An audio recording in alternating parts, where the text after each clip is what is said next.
कुछ दिन से एसटी डेपो का जो आंदोलन चल रहा, पहले एसटी डेपो के लोगों ने, ड्राइवर कंडक्टर के लोगों ने एसटी का विलीनीकरण प्रशासन शासन में होना चाहिए, राज्य में होना चाहिए, इसलिए उन लोगों ने आंदोलन किया। वो जो 17 उन लोगों की कृति समिति थी, उन लोगों ने उस आंदोलन को चर्चा होने के बाद उस आंदोलन को समाप्त किया। उसके बाद में जो उनकी पहली मांग थी कि राज्य शासन के में एमएसआरटीसी विलीन करना चाहिए, तो उसके बारे में मैं आपको कुछ बताना चाहता हूँ। साथियों, आज ये जो रालेगांव का बस स्टेशन दिखा है, ये सब खाली खाली है। यहाँ जितनी सारी है ये प्राइवेट गाड़ियाँ लगी है, और ये जो ये गाड़ियों के ये सब ड्राइवर लोग हैं और वो किन्नर लोग भी। दूसरी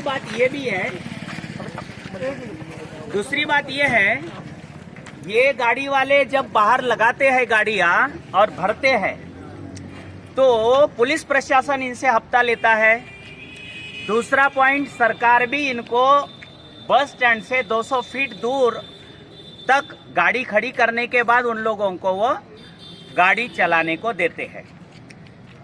सरकारी बस में 56 लोग, 56 लोग बैठते हैं, उससे ज़्यादा लोग बैठते तो भी इस देश में जो शासन और प्रशासन व्यवस्था है, आरटीओ, उन लोगों को चालान नहीं काटता। लेकिन ये जो प्राइवेट गाड़ियाँ यहाँ लगी है, इन लोगों को ऐसे बोलते हैं कि आपके पास ये गाड़ियाँ प्राइवेट के लिए है, इसलिए आप इसको चला नहीं सकते। और जो भी काली पीली है, जिनके पास परमिट है, उन लोगों को बोलते हैं कि जितने सीट का परमिट है उतने सीट के ही लोगों को गाड़ी चलाना चाहिए, अन्यथा आरटीओ भी उन लोगों को दंड देता है, पुलिस प्रशासन भी उन लोगों को दंड देता है, उसके साथ साथ जो ट्रैफिक पुलिस वाला होता है भी उसको भी दंड देता है। और आज सरकार को ऐसा समय आया है कि ये जो प्राइवेट गाड़ियाँ थी, वो प्राइवेट गाड़ियाँ सरकारी बस स्टैंड पर लाके उन लोगों ने लोगों की सुविधा के लिए उन्होंने दिया है। इस बात का मैं अभिनंदन करता हूं कि लोगों को तकलीफ नहीं होना चाहिए, इसलिए वो लोग यहाँ गाड़ियों को रहने के लिए, उनको आने के लिए परमिशन दिया। लेकिन सबसे मुख्य बात यह है कि आज के समय में 2014 में जब बीजेपी का शासन था और बीजेपी चुनाव लड़ रही थी, उस समय बीजेपी ने उसके जाहिरनामा में ये बात लिखी थी कि ये बात कौन सी थी कि जब भी हमारी सरकार इस देश में आएंगी महाराष्ट्र में, तो हम लोग ये एसटी का विलीनीकरण शासन में करेंगे। उसके बाद में उन लोगों ने ऐसा दूसरा भी एक जाहिरनामे में लिखा था कि जब धनगर लोगों को हम लोग हमारी सत्ता आने के बाद आरक्षण भी देंगे। इस बात के लिए फडणवीस ने बारामती में जब उन लोगों का आंदोलन हुआ धनगर का, उस समय उन्होंने बोला था। ये दोनों भी बात आज के समय में ये जो आंदोलन कर रहे हैं, वो आंदोलन का जो नेतृत्व कर रहे हैं पडाड़कर जो नेतृत्व कर रहे हैं, वो लोग तो आरएसएस के हैं। उसके बाद में जब वो वंचित से खड़े थे, चुनाव लड़े थे, चुनाव लड़ते समय ईवीएम के समय में जो दूसरे नंबर पर व्यक्ति होता है, चुनाव हारता है, तो चुनाव आयोग को वो रिकाउंटिंग करने की मांग कर सकता है। लेकिन उन्होंने रिकाउंटिंग की मांग नहीं की। वंचित के जो प्रमुख थे माननीय बाला साहब आम्बेडकर, उन्होंने भी रिकाउंटिंग की मांग नहीं की। आज वही पडाड़कर बीजेपी में जाकर चुन के आए हैं और वो इस आंदोलन का नेतृत्व कर रहे हैं। तो मेरा कहने का मतलब ये है कि आज के समय में शासन प्रशासन में जब बीजेपी की सत्ता थी, तब उन लोगों ने एसटी को शासन में विलीन नहीं किया, और आज वो लोग विरोध में हैं, तो वो लोग बोलते हैं कि हम एसटी का जब तक विलीनीकरण नहीं करेंगे तब तक हम लोग आंदोलन नहीं करेंगे। अगर ये आंदोलन ऐसे ही चलते रहा तो भविष्य में जो लोग इस आंदोलन का नेतृत्व कर रहे हैं उसका कुछ नहीं बिगड़ेगा, लेकिन जो आंदोलनकारी लोग हैं आज के समय में उनके ऊपर सेवा समाप्ति के आदेश लग चुके हैं, उन लोगों का क्या होगा? क्या जो आंदोलन करने वाले लोग हैं, वो आंदोलन करने वाले लोग जिन लोगों की सेवा समाप्ति हो गई, उन लोगों के बारे में क्या सोच रहे? क्या उसके लिए वो जो आंदोलन करने वाले लीडर है उस आंदोलन को कुछ आगे करेंगे? उसके बारे में सरकार ने अभी तक कुछ भी नहीं किया।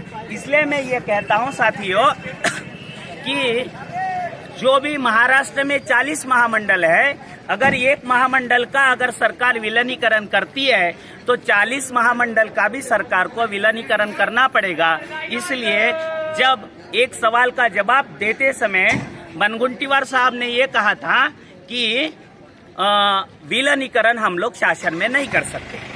दूसरी बात यह है कि ये आज का जो समय आया है, ये आज का समय एसटी विभाग में जो कर्मचारियों का ट्रेड यूनियन है, वो ट्रेड यूनियन की वजह से ही ये लोगों को ये ऐसा मुसीबत सहना पड़ रहा।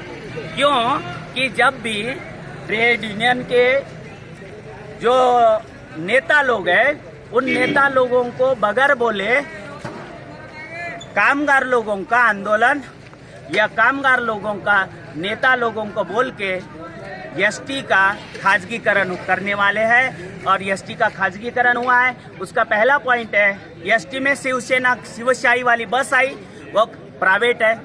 दूसरी बात, ये जो सफाई कामगार करने वाले लोग हैं वो भी आज के समय में प्राइवेट है। वो पार्सल विभाग है, वो भी आज के समय में प्राइवेट है। टिकटिंग बुकिंग का काम है, वो भी ऑनलाइन प्राइवेट है। तो आज के समय में बचा क्या एसटी में? एसटी में कुछ नहीं बचा। तो ऐसे समय में जिस समय एसटी का महामंडल होने जा रहा था, उसी समय एसटी में काम करने वाले लोग जो कामगार नेता थे, वो लोग अगर उस बात को विरोध करते थे तो आज एसटी के कर्मचारियों को ये दिन नहीं देखना पड़ता था। आज सब लोग ये कहते हैं कि एसटी का शासन में विलीनीकरण करना चाहिए। इस देश में केंद्र की सरकार है जो बीजेपी की है। इस देश में जो एलपीजी आया 1990 में, और एलपीजी आने के बाद सरकार ने सभी बातें बेचना शुरू कर दिया। उसी के समय में आज का ये बेचने वाला काम इस देश की केंद्र की सरकार और राज्य की सरकार भी कर रही है। क्यों कि इस देश का जो एलपीजी है, जो धोरण रखा गया है, वो प्राइवेट लोगों का है, खाजगीकरण का है। इसीलिए आज के समय में भविष्य में इस देश में रहने वाले एससी एसटी ओबीसी माइनॉरिटी के जितने सारे लोग हैं, सभी के सभी लोग जब तक इकट्ठा नहीं आते और जन आंदोलन नहीं करते, तब तक इस देश की समस्या का समाधान नहीं हुआ है। आज के समय में जो आंगनवाड़ी के लोग हैं वो रोजाना मोर्चा निकालते, आशा वर्कर है वो रोजाना मोर्चा निकालती, एसटी के वर्कर है वो रोजाना मोर्चा निकालते, वो रोजगार सेवक है वो रोजाना मोर्चा निकालते, बहुत सारे अनेक रेलवे वाले रोजाना मोर्चा निकालते, धनगर लोग आरक्षण के लिए रोजाना मोर्चा निकालते, और मराठा लोग आरक्षण के लिए रोजाना। मतलब आज के समय में इस देश में जो बहुजन की संकल्पना है, एससी एसटी ओबीसी माइनॉरिटी के लोग, वो 85% है। और वो लोग किसको मांगते हैं? जो 3.5% है, जो बहुत अल्पसंख्यक है, जो अपना लीडर या अपना गांव में सरपंच नहीं चुन सकते, ऐसे 3.5% ब्राह्मण लोगों को हमारे 85% बहुजन लोग बोलते हैं कि हमको दो। तो इसीलिए मैं यही चाहता हूँ, आज के वीडियो के माध्यम से मैं इस देश की तमाम जनता को, इस देश की तमाम लोगों को, बहुजनों को यही कहना चाहता हूँ, ये समस्या आज इतनी बड़ी है और भविष्य में इतनी बढ़ेगी कि जैसे रोहिंग्या के मुसलमान जो लोग थे, जब उनको खाना नहीं मिल रहा तो आदमी को वो लोग खाते थे।